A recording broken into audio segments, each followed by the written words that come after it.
Hi everyone, Stjepan here. Today we are going to cover the basic strategy of each sideline in the Spanish for white.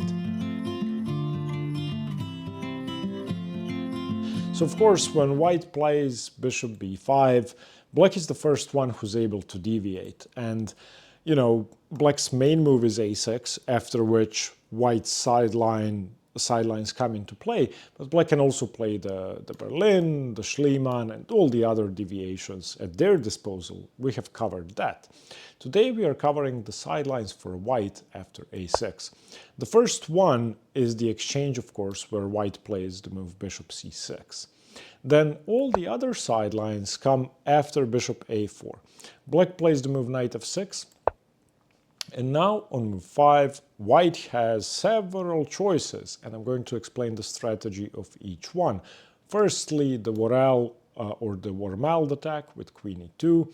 Then we're looking at d3 positions, which are the Anderssen variation or the Martinez, depending on whether they are played on move 5 or 6. Then we're looking at knight c3, which is the Tarrasch or the Morphy attack, depending on the move order.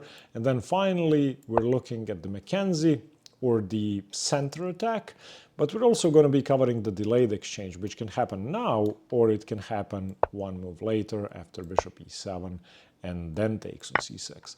So this video is going to cover everything white can play to steer clear from the main lines. I've divided the video into 6 sections. In each, I'm going to be explaining the strategy of one white deviation. But before we continue, I want to talk about the resources.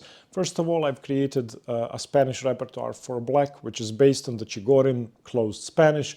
But of course, it also covers all the deviations for white, and you can see my annotations and how to deal with all of these lines. The repertoire is available on my Patreon page. So if you want to support the channel, consider getting the repertoire through the link below. Now, talking about books, there is one book I would like to highlight. Of course, if you play the Spanish with black, there are many books you can use, but all of them are on specific variations, and there are very few very good repertoires. One of them I would like to highlight is Michael Marin's Spanish repertoire for black, and that book does cover all the sidelines you're going to see in this video, and it's going to be sufficient for you to start playing the Spanish on any level. Let's begin explaining the basics of the exchange variation. I'm going to talk about the famous exchange variation structure, which is the structure you can see on the board. And I'm going to talk about the strategic implications of each of the starting moves. So let's begin with e4. After e4, e5 is, the classical approach. You're preventing white from easily playing d4 or f4, and white plays knight f3. Of course, there are alternatives to knight f3, such as the Vienna or the King's Gambit. And black plays knight c6. Again, black has alternatives such as the Philidor, the Petrov, and other moves. And when white plays bishop b5, the Spanish or the Ruy Lopez, this move is very simple to explain. White is trying to undermine the defense of the pawn on e5, but it's not as simple as that. Because, black may choose to defend it passively with the Steinitz, which is very similar to the Philidor. Black can choose to defend it many different ways, but even if black doesn't defend that pawn, the pawn isn't technically hanging as long as the e4 pawn remains undefended. So black has several main moves, such as the Berlin, or d6, there are other moves, knight g7, there is g6, there is bishop c5. But the most popular move is a6, forcing the bishop to decide what it's going to do straight away. And in a sense, it's a highly provocative move. It was introduced by Paul Morphy, but it had been played by other American players in 1840s before Morphy. The main idea of this move is, well, I want to get rid of the bishop pair or force the bishop to lose a tempo. In the main lines, which we have been going over for the last 10 days, we were looking at the move bishop a4, which leads to all sorts of positions. We were covering the closed Spanish. And this tempo with a6 is going to prove crucial for black's preparation of b5 and the development of the queen side, but also very importantly, pressure on e4. As we know, the knight's going to be on f6, so if black can get b5 in with tempo and bishop b7, usually that proves very useful, especially in variations like the archangel. Now the exchange variation is simply taking on c6. Okay, you eliminate that knight, you undefend the pawn, you ruin black's pawn structure. I should say in the beginning of this strategic overview that d takes is much stronger for a simple reason that you're developing your pieces. You don't have to waste a move to open up this bishop. And very importantly, this bishop will usually end up on the c6 square. So it's going to go to d7, black is going to play c5, and the bishop's going to come to c6.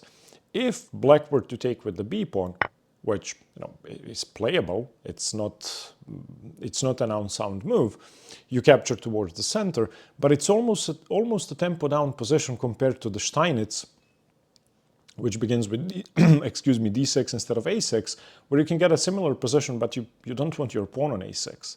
So this is a tempo down to the position we're going to be referring to as the Steinitz. And also, you still have to struggle to develop your bishop, and of course, you have an isolated a pawn, which is now on a6, and that's never a good idea.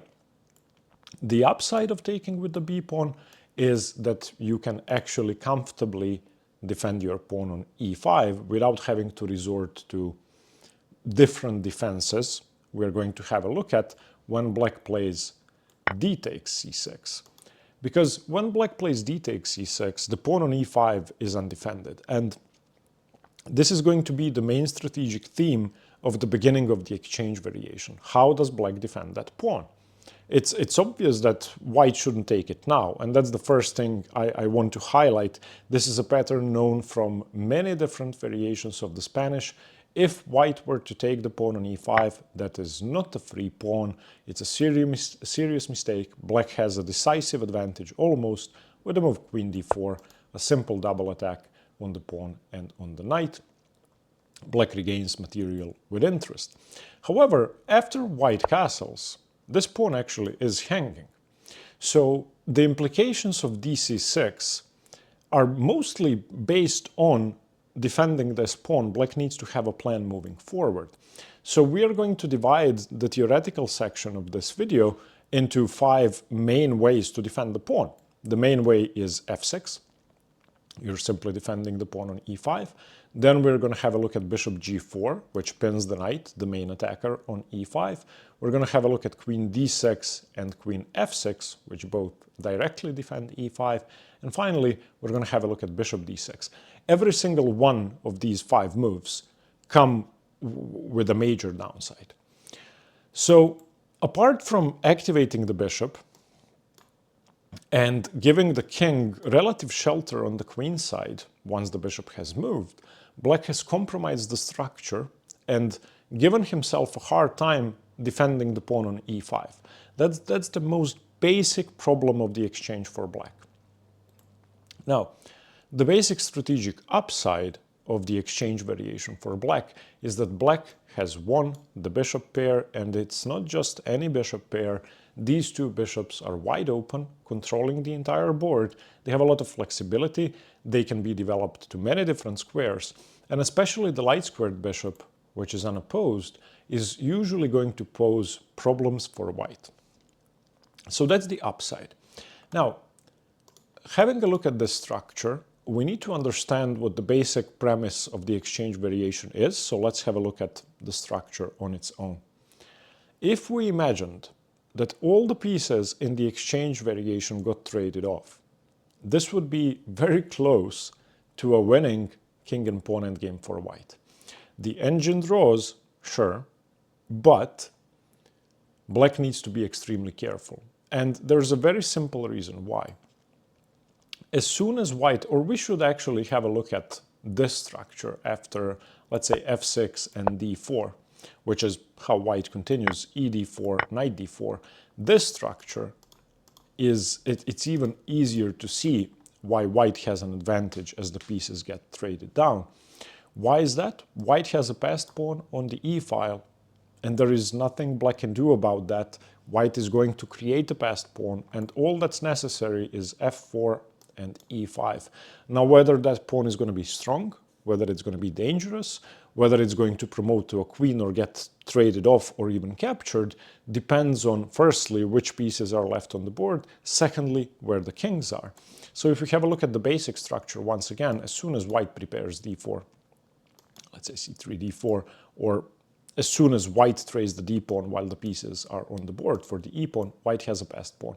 On the other hand, black on the queen side has been left without a potential passed pawn. Now, you might be wondering why that's so. White has 4 pawns on the king side, black has 3, black has 4 pawns on the queen side, white has 3, but white has a potential passed pawn and black does not. Well, these pawns are doubled, and there is no way for black to force through a passed pawn unless white makes a mistake. Okay? Of course, white can blunder, allow a passed pawn, but if black tries to create a passed pawn, white can always prevent it. So that means that the exchange variation, because of this structure and because of white's potential passed pawn, always brings better endgames to white. Always. In a simple king and pawn endgame, that may not be a winning advantage. But if we keep a pair of bishops on the board, if we keep 2 bishops on the board, if we keep a knight on the board, if we keep 2 pairs of rooks on the board, if we keep the queens on the board, there are many piece combinations in which one single passed pawn could be decisive, especially so for rook endgames. A rook endgame in which one side has a passed pawn and the other does not is decisive most of the time. So, other than f6, black has different ways of defending that pawn. f6 is just the most obvious move. I want to say that the typical sacrifice you would get, because black has moved the f-pawn, does not work here. If knight takes e5, f takes e5, queen h5 check, the king can safely move to d7 or even to e7. For example, you take this pawn with check, bishop e6, and basically black is up a piece. They can run away with king d7 or even play queen d6.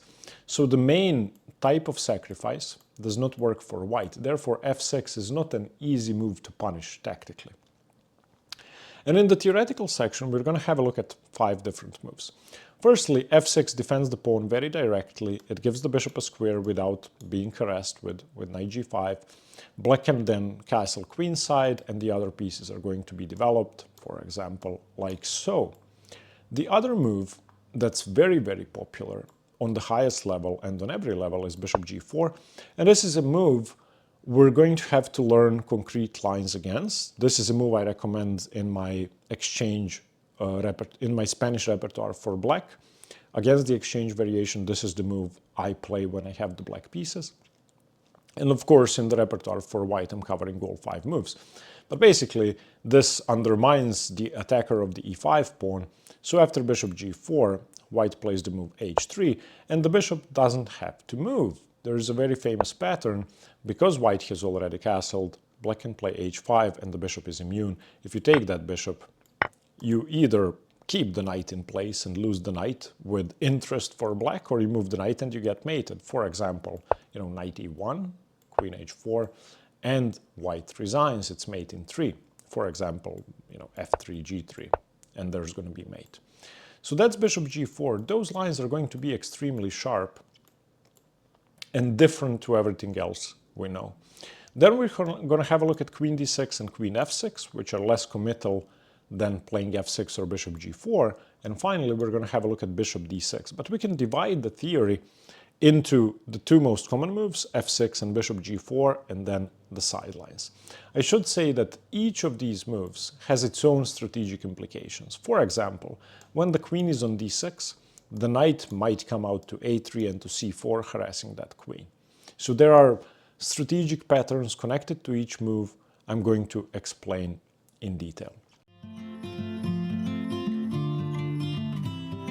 Let's begin covering the basics of the delayed exchange. So first of all, we have to understand the exchange variation on its own. So after e5, knight f3, knight c6, bishop b5, black has many options, but one of the main options is to play the move a6 to force this bishop to commit. And in the mainline Spanish, white plays bishop a4, keeping the tension and avoiding a bishop trade, but in the exchange variation, white exchanges the knight, black recaptures with the d pawn. And now, why did white do this? Well, first of all, white did this to compromise black's pawn structure. Now it's clear that black will have fewer pawns in the center, and after, you know, something like castles and f6 defending the pawn, white is going to play the move d4, recapture the pawn, and white has a 4-3 pawn majority on the king side, which is inevitably going to produce a dangerous pawn. It's definitely a potential passed pawn. It might become a passed pawn. Now, the reason white does this, apart from the structure, is that the pawn on e5 is very weak and very difficult to defend. Obviously, black doesn't have a d-pawn with which they can play d6, and they also don't have a knight on c6 defending the pawn. The reason white doesn't take it straight away is a very simple tactic well known in the Spanish. If you take on e5, queen d4, double attacks e4 and e5, and you actually give the material back with dividends to black. Now, the delayed exchange variation is a very strange opening. Now, it may seem paradoxical to do this, but let me explain. It makes perfect sense. And I'll come back to the original exchange to compare the ideas. So in the delayed exchange, black plays a6, white plays bishop a4, black plays knight f6, white castles, black plays bishop e7, and now white trades on c6. And you might be wondering, well, why is white playing bishop a4 and then taking on c6? Doesn't that lose a tempo? Yes, it does.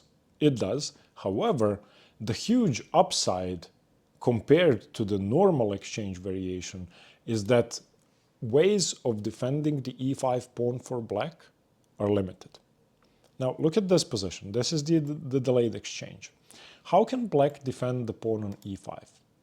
First of all, white has already castled. So how does black defend the pawn? White should not take that pawn straight away. First of all, if knight takes e5, then knight takes e4. Okay, the e4 pawn is hanging.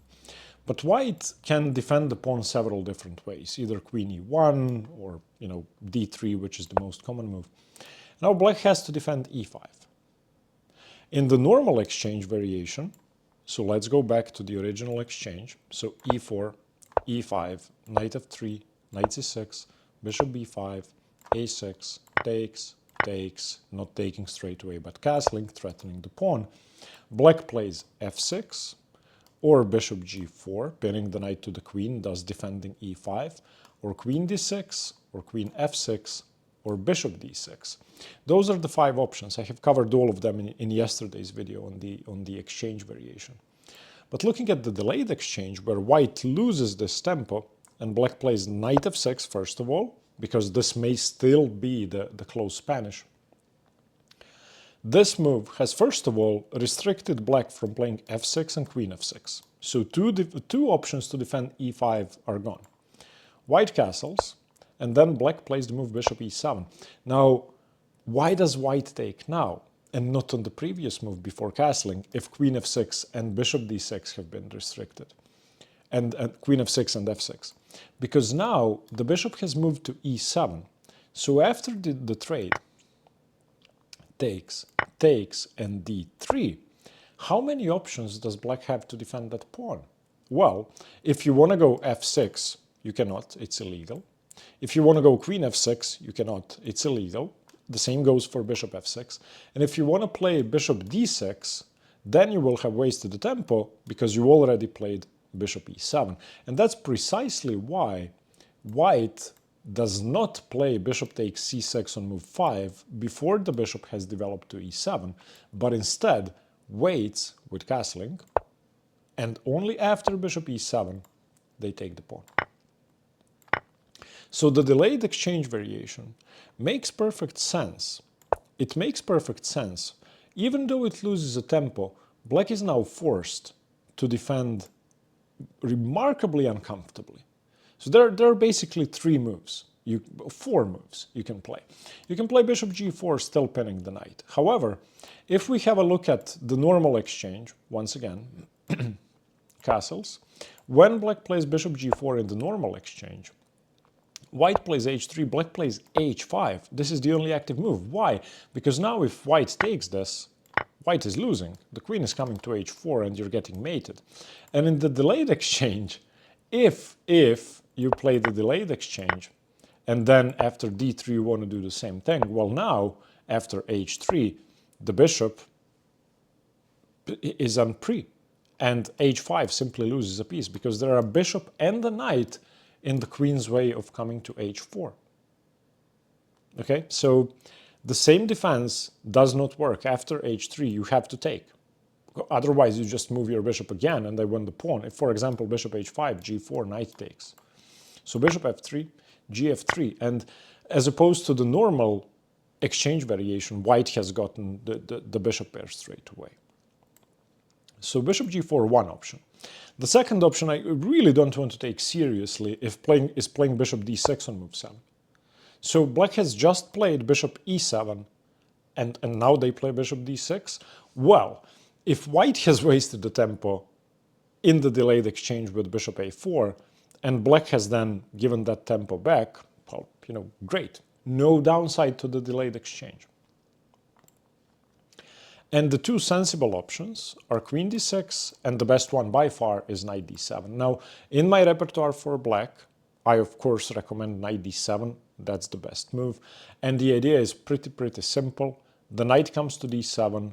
Black is going to then play f6, not just temporarily defending the pawn on e5 with the knight, but also eventually playing f6, and then after the knight has gone to d7, it's going to go to c5 and to e6, and it's going to be well placed on e6. Let's look at the final alternative to defend that pawn, queen d6. Queen d6 is a strange move. And white has a very easy time exploiting the placement of that queen with knight bd2. And obviously the knight's coming to c4, so black must prevent that. If they play b5, this creates additional weaknesses, and eventually this knight's going to be able to influence a5 and c5, and also white's been given time to play d4. So b5 is usually a bad idea, so bishop e6, defending the c4 square, and now b3, just defending c4 once again, or knight g5. What do you do against knight g5? I'm going to take that bishop. So for example, people usually play knight d7, attacking the knight, knight e6, queen e6, and now knight c4. We have regained control over the c4 square. And white is now ready to play, f4 and so on. So there is but one defense to the delayed exchange, and that's knight d7. And that's what we are going to be exploring in the theoretical section. But let's just have a brief look at the structural differences between the exchange and the delayed exchange. So in the normal exchange variation, bishop c6, d6, white castles, and then black plays, say, f6, d4, takes. The main upside of the exchange over the delayed exchange is that white gets to play d4 in a single move, and of course thus trading the d-pawn for black's e5 pawn and creating this 4-3 pawn majority. Which brings us to the problem of the structure in the delayed exchange. After bishop e7, bishop c6, d6, white normally plays d3. Now, there are alternatives, and I would advise you to explore them. I'm going to go over them in the theoretical section, of course. But after d3, it's clear that if white wishes to create a potential passed pawn down the e-file, white's going to have to go c3, d4. So it's not that easy to exploit the pawn structure in the delayed exchange as it was in the normal exchange. Let's begin covering the basics of the Mackenzie. So on move 5, white plays d4. Now, after knight f6, white has many normal moves. Of course, white should castle, but since we're covering the deviations on move 5, we have to consider, white's other moves.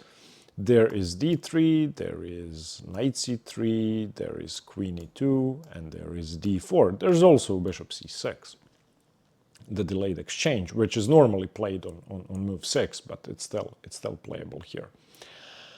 So each of these moves avoids the main lines in which white castles and indirectly defends e4. And d4 is the only move that poses immediate problems for black. Now, there are upsides and downsides. First of all, if black does nothing, let's say, black plays bishop e7, then white goes d5 and, trades the pawns. So it's not the end of the world, but black should not allow this. Instead, black has a small edge if they take the pawn. And the reason is very simple. White isn't able to regain that pawn straight away because of a very famous trap known as the Noah's Ark trap, which usually comes in the modern Steinitz, but it could happen in any position where the pawn is on a6 and the bishop is on a4 and the queen comes to d4. If you don't know this tactical pattern in the Spanish, then I hope you will learn it now. If white greedily starts, regaining the pawn, then b5, or even queen e7. I mean, you could simply put pressure on the pawn first. So let's say queen e7, and when white defends with knight c3, then b5.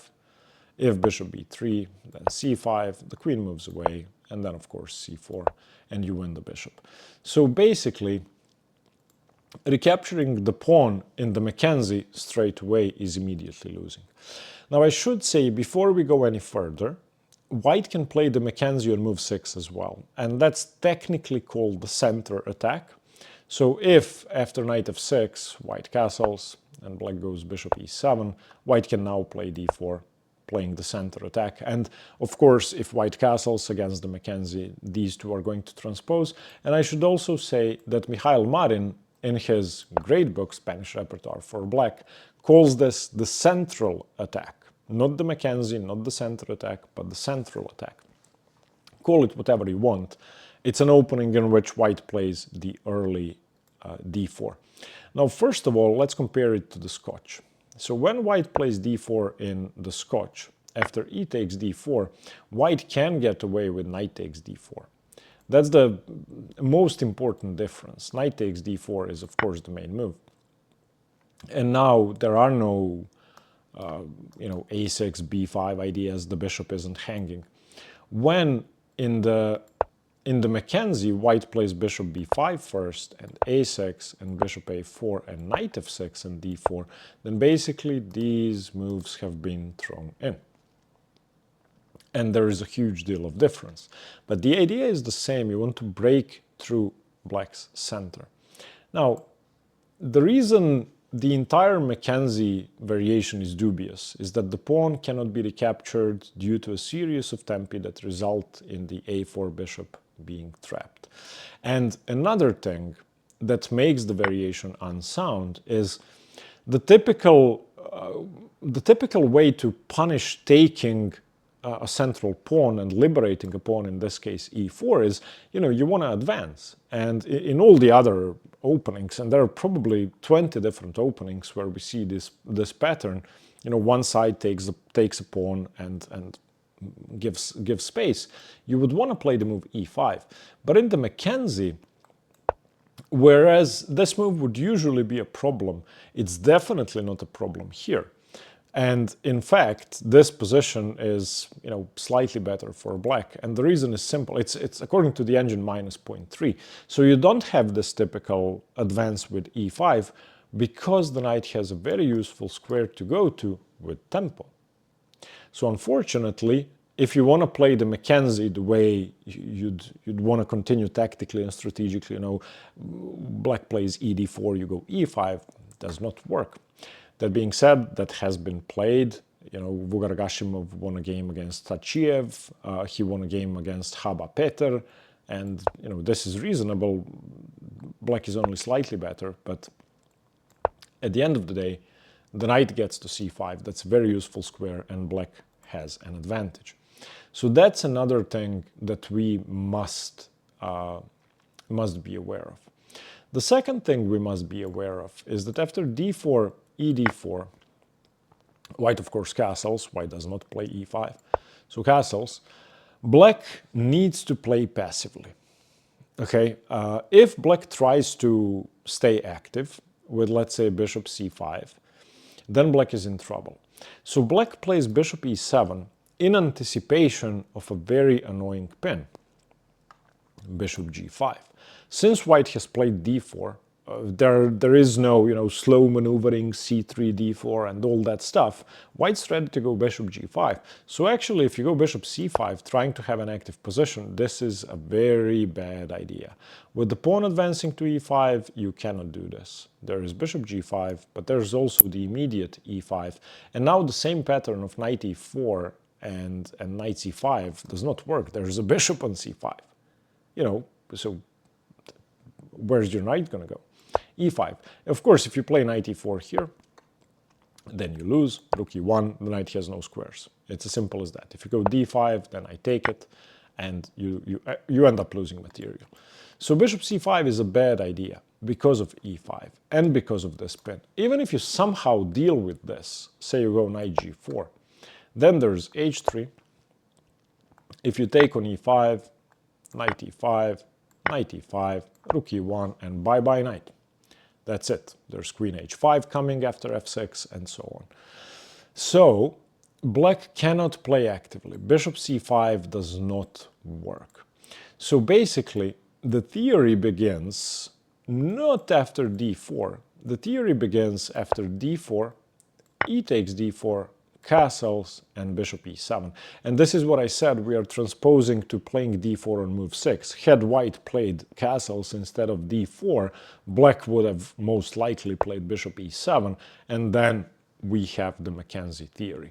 And at this point, actually, e5 is playable, so is rook e1. So these two moves we're going to explore in the theoretical section. Just a brief digression, though.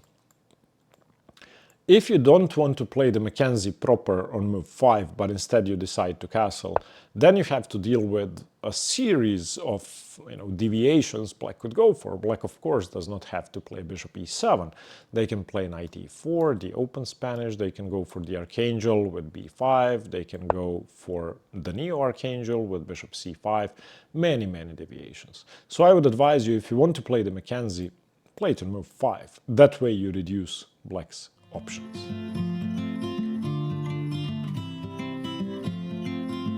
Okay, to understand the basics of the Tarrasch of the move knight c3, which happens in the Spanish after a6, bishop a4, knight f6, knight c3, we first have to ask ourselves, what is this opening similar to?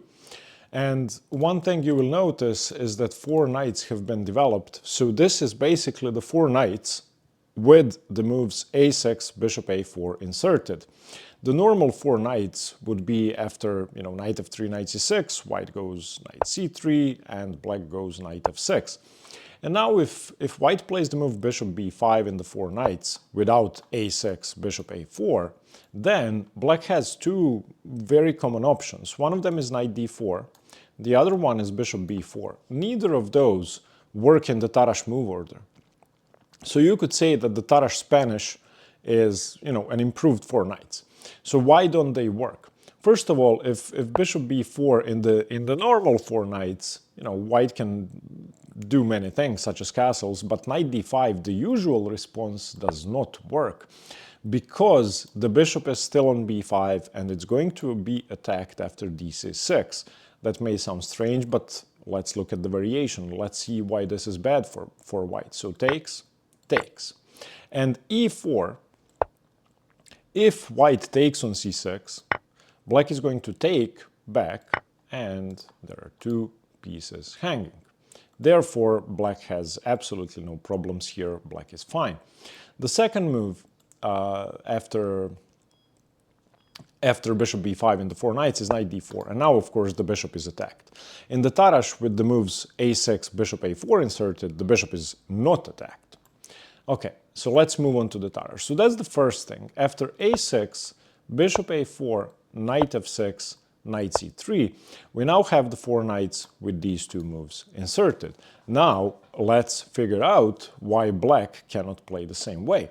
We saw in the historical section that Morphy used to play bishop b4 and knight d4. Now, those are okay moves. Bishop b4 is, in fact, the best engine move. However, if bishop b4 now, then white has the strong response knight d5, and after knight takes d5, e takes d5, e4, the knight on c6, once the pawn is taken, it's not going to be attacking the bishop on b5. So if dc6, ef3, white is better, because the bishop isn't hanging, and white can simply play cd7 check, bishop d7, bishop d7, queen d7, queen f3, white's up a pawn, thank you very much, winning the game. So bishop b4, not such a great move if we try to play it like the four knights. And the second move, knight d4, extremely rare, also, not putting pressure on the bishop. So the very simple refutation of this is knight takes pawn, white's up a pawn. So the Tarrasch in many ways, against inexperienced players, could lead to problems in the pseudo four knights. Okay, and basically black cannot play the same way. Now let's look at the consequences of the move knight c3. Let's look at the downsides. Well, first of all, in the normal Spanish, when white plays, castles, and black plays bishop e7, and white plays rook e1, and black plays b5, and bishop b3. Once black plays d6, this pawn is defended, the knight is threatening to go to a5, therefore white plays c3. So the most useful move for white in the normal closed Spanish structure is c3. It prevents knight a5 from winning the bishop because the bishop has the c2 square. It supports d4 and it restricts the knight. In the Tarrasch, none of that is possible because you have thrown knight to c3. Therefore, your bishop is basically doomed. It's doomed. And on knight a5, after b5, you're not going to be able to save your bishop. So b5, bishop b3. And black has several options. Let's say, bishop c5 or bishop e7. Let's say bishop c5, knight d5, d6. Now white can play c3, but after bishop e7, if white tries to do the same thing, let's say knight d5, then black can simply castle, and if white goes c3, then knight takes e4 is hanging. So white doesn't have time to save the bishop the same way they would, do it in the normal Spanish. Another thing that's very apparent after knight c3 is that white isn't going to be able to play c3, d4. White isn't going to be able to challenge the center comfortably in the Tarrasch.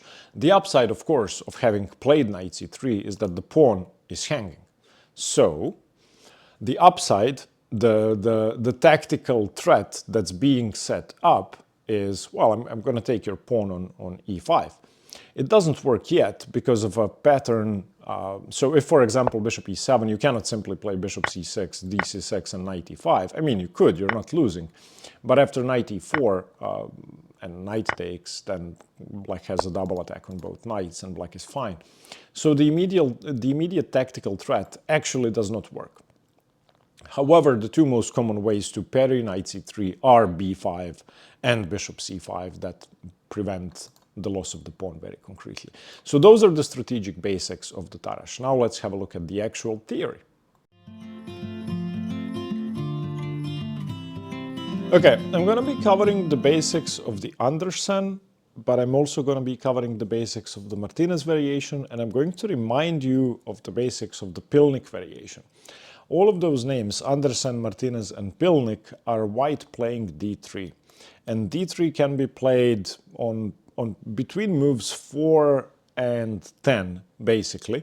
But each variation has some unique features and very concrete lines. So I've covered the Pilnik already in a separate video. Today we are looking at the basics of the Anderssen and the Martinez, and the theoretical sections are going to be separate. So let me explain the move d3. First of all, if we understand the Spanish structure, we have to, if we want to understand the Spanish structure, we have to look at the closed Spanish. So after bishop a4, knight f6, the main lines are castles and bishop e7 and rook e1. White defends the pawn on e4. And after rook e1, black plays b5, bishop b3, d6 and c3, the move that defends these two squares, prepares d4 and prevents knight a5.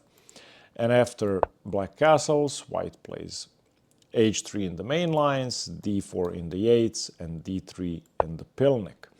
Now, why is d3 such an important move?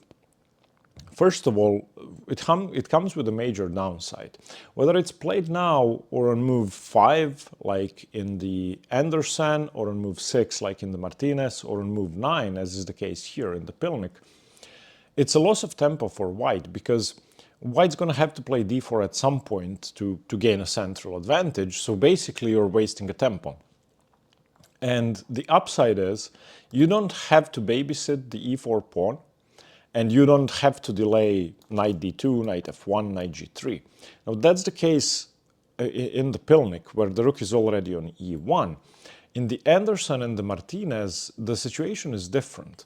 So first of all, in the Anderssen, white plays the move d3 as soon as move 5. And what does this mean? This means that you don't even have to waste time to play castles and rook e1 to defend the pawn on e4. You are basically ready to go. You can develop your queen side any way you want. You have time for knight f1 and knight g3 even before you castle. Not that people usually do that, they castle, but still.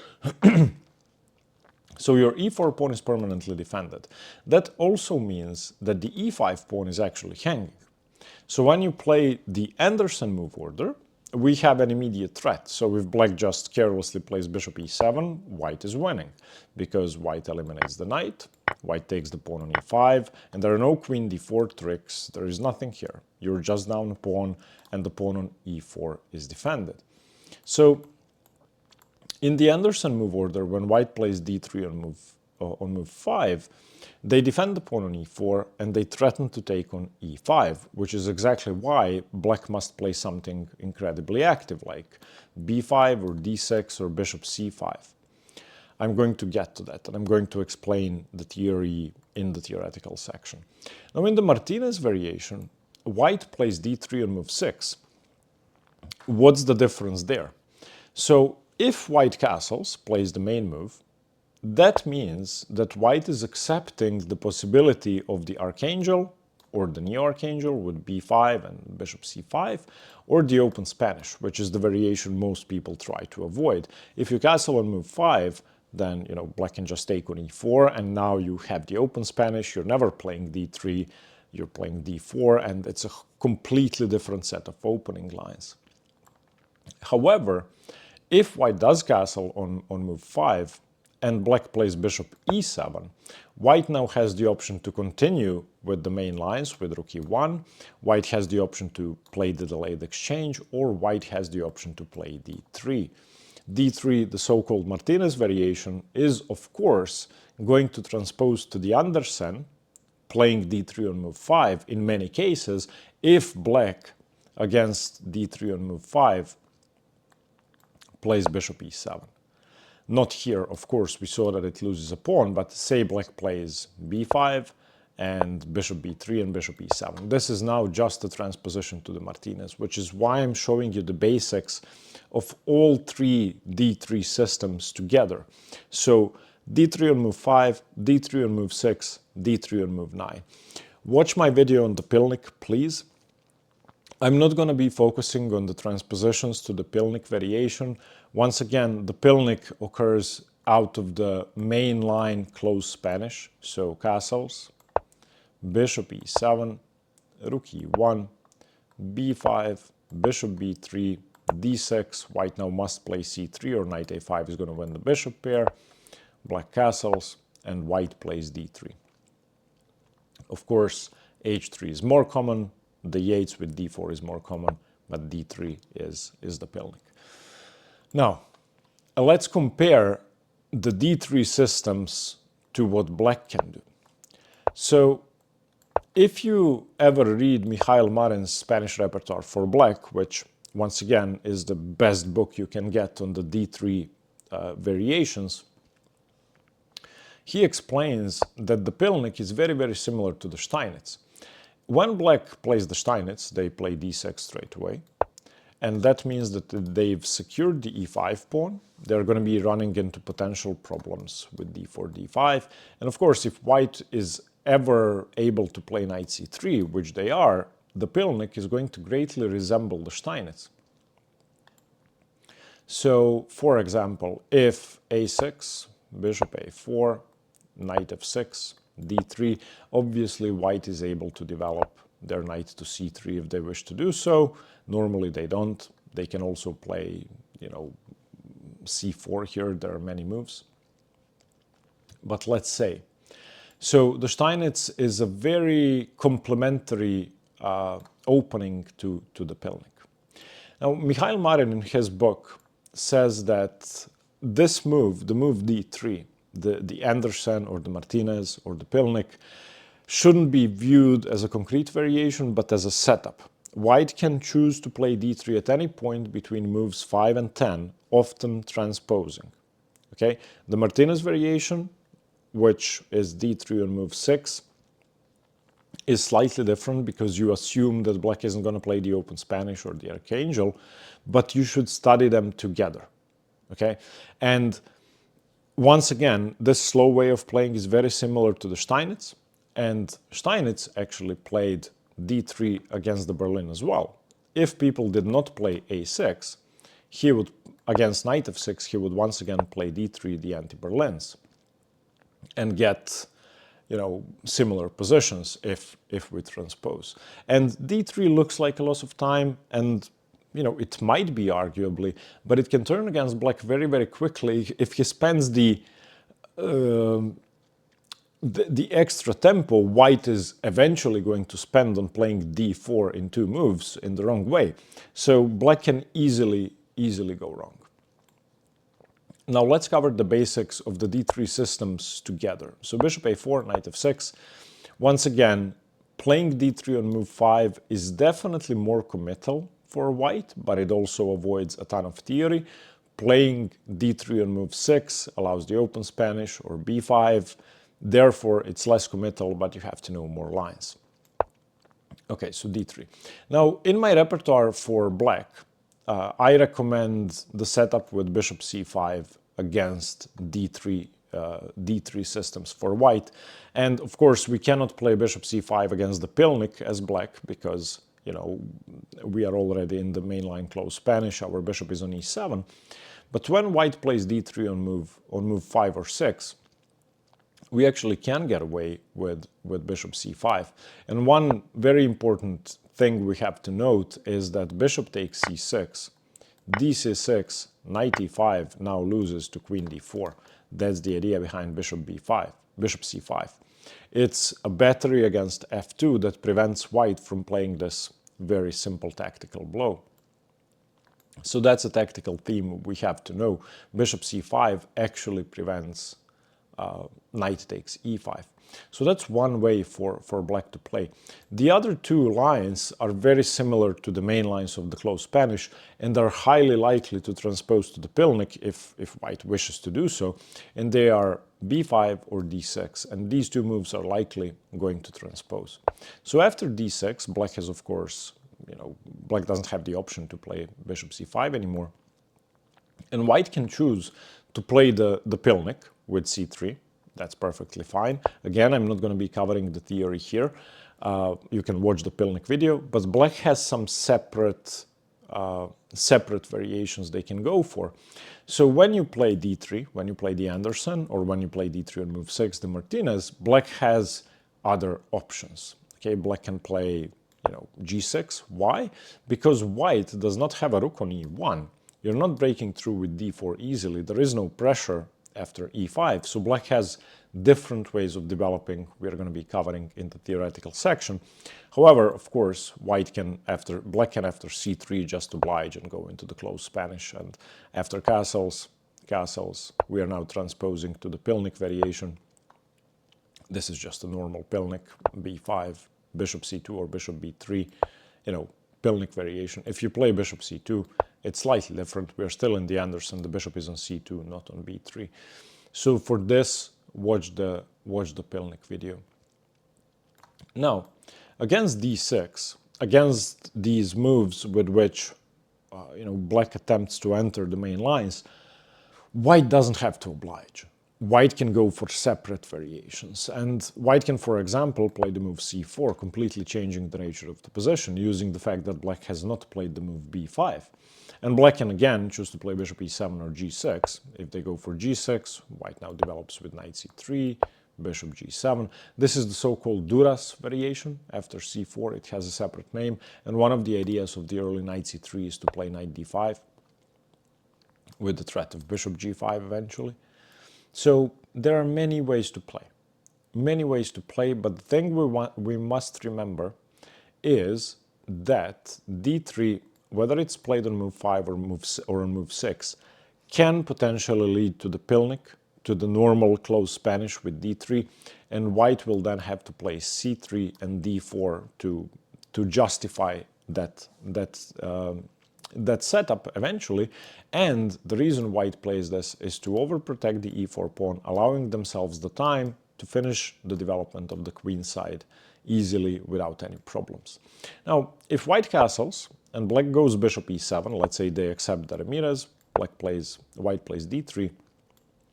Once again, black can, choose to deviate from the main lines, but that would be a huge mistake because e5 is actually hanging. Notice that the bishop is not on c5. So a huge upside of the d3 systems on move 6 is that if black does play the main move, which is highly likely, you don't have to deal with bishop c5. You can just, playing your normal stuff. And black, of course, plays d6 or b5. They have to defend the pawn on e5. Bishop b3, d6, and now white can deviate. This is, by transposition, the Anderssen as well. The Anderssen and the Martinez can lead to this same position. That's highly likely. And white, of course, can choose to play into the pilnik with c3. c3, castles, rook e1, we are in the pilnik. But there are some separate lines that we're going to be covering. And those lines are a4 and a3. So after a4, you're putting pressure on b5. Something like bishop b7 is what people usually, bishop d7 is what people usually play. And they try to justify this pawn grab with the fact that, it's just going to be equal afterwards. Basically, they have to defend the rook. So white has some unique ways of playing. a3 is probably the most unique because you're securing your bishop against knight a5 without preparing d4. So d3 allows white a lot more liberty. Notice that this pawn would be hanging if white hadn't played d3. So of course white has a lot more flexibility, which is exactly why d3 systems are a great weapon. We are going to begin covering the sidelines for white on move 5. So in the Spanish, so far we've covered all of black's deviations on move 3. So, we looked at the main lines with a6, we looked at knight f6, we looked at f5, d6, bishop c5, knight g7, g6, even knight d4, the bird. Today we are looking at the first series of deviations for white. So if black plays the main line with a6, white goes bishop a4, and black plays knight f6.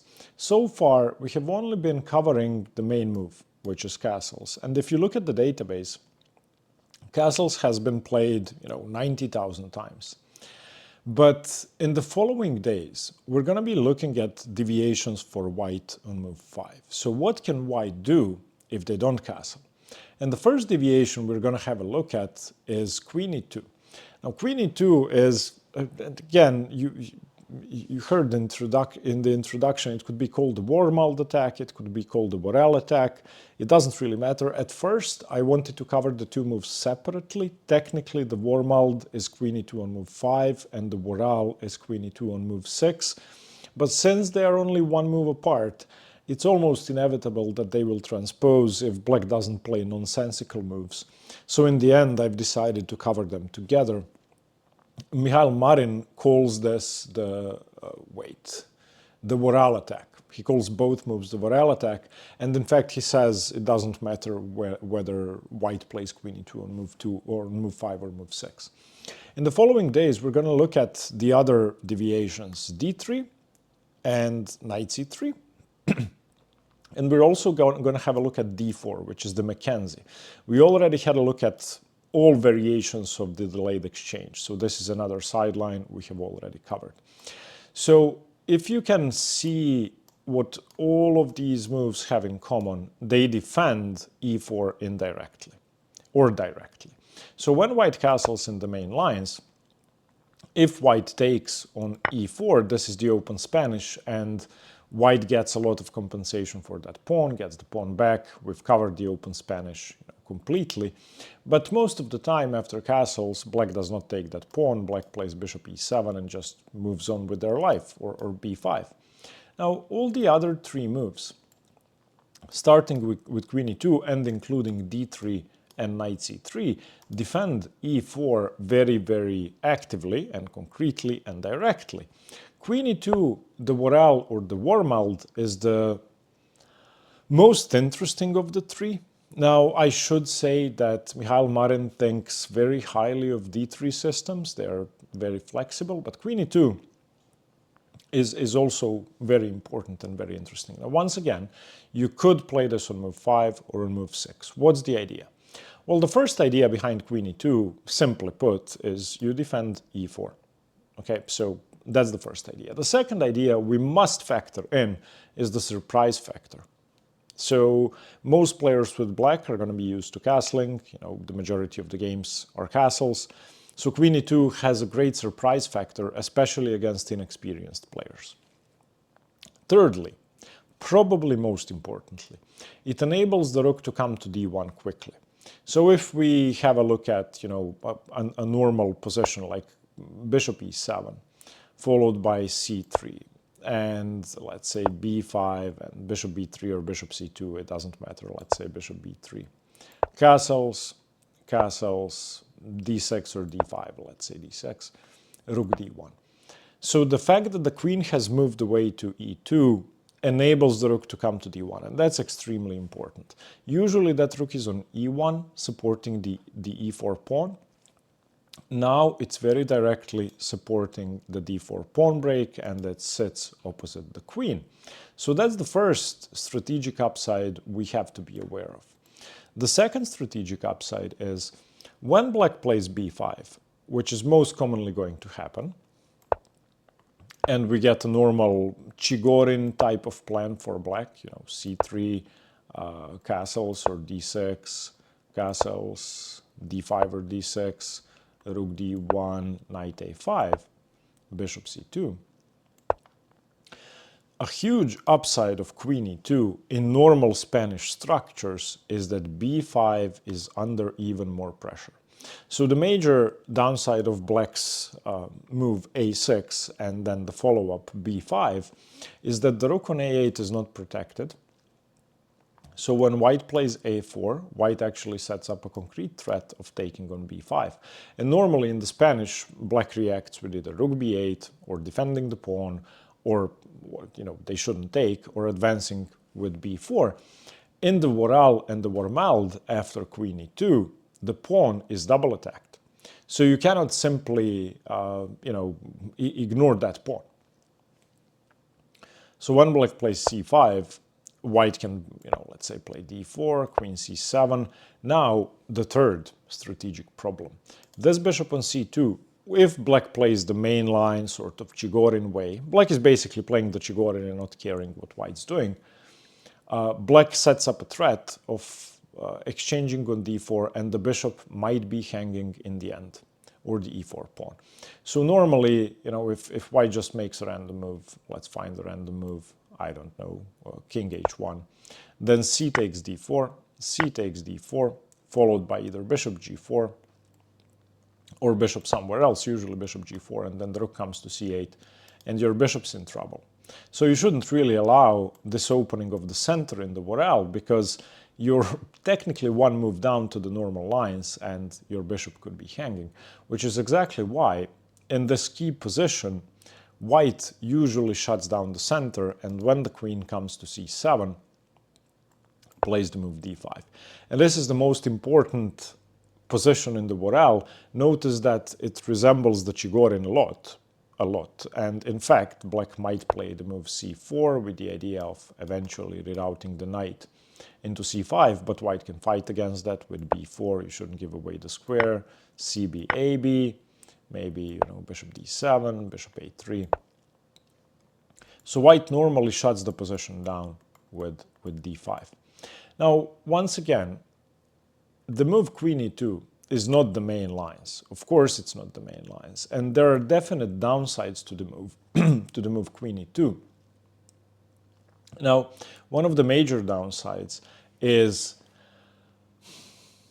well, it's not that concrete, but you are undefending c2, okay? And of course, that might not be important, but as we saw in the line with queen c7 and cd, it could be important.